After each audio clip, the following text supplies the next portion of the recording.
Okay, welcome to day 2 of mindfulness. So day 2 is about reflecting on the self and noticing your energy levels. So we, have this other course with the chakras, power, passion, productivity. But for today, let's just use a little bit of mindfulness to notice what that energy field feels like inside of you. Like, do you feel energetic? Do you feel sluggish?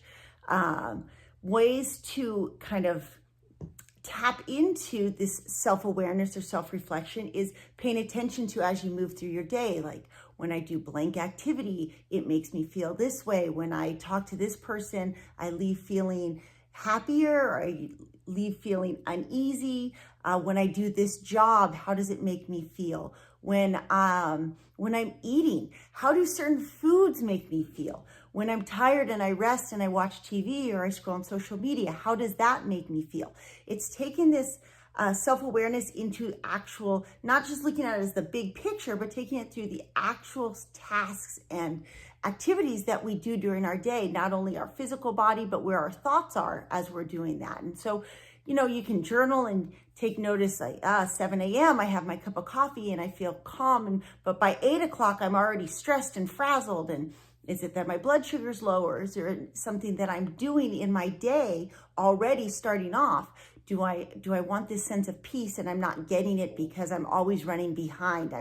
I can't have everything packed in the car fast enough, ready to go on time, or by 3 o'clock I'm reaching for this cup of coffee because I can barely keep my eyes open. It's really like taking notice of where you're at and not judging it, but trying to identify what feeling you want to be creating and what feeling you're actually feeling. And then seeing if you can find that source, find where is this emotion coming from? What's triggering these things? And then at the same time, when you're tracking your day or noticing these things, maybe you're also noticing the greatness of it, the gratitude you have, or what elements in your life just really fulfill you, make you feel amazing.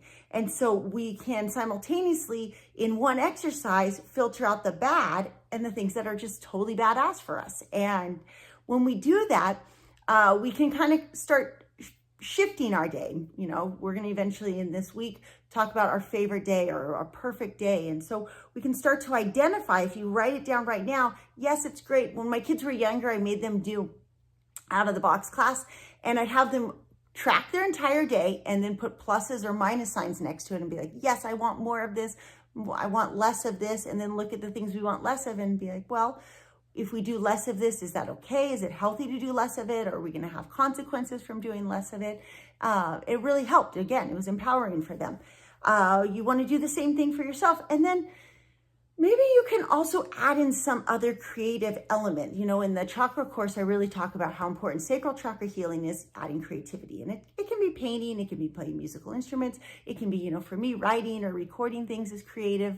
Just anything that taps into a different element. So if you notice when you go through your day that there's no form of creativity in there, see if you can fill in some little forms of creativity, and maybe a couple little doses. Like for me, sometimes it's nice.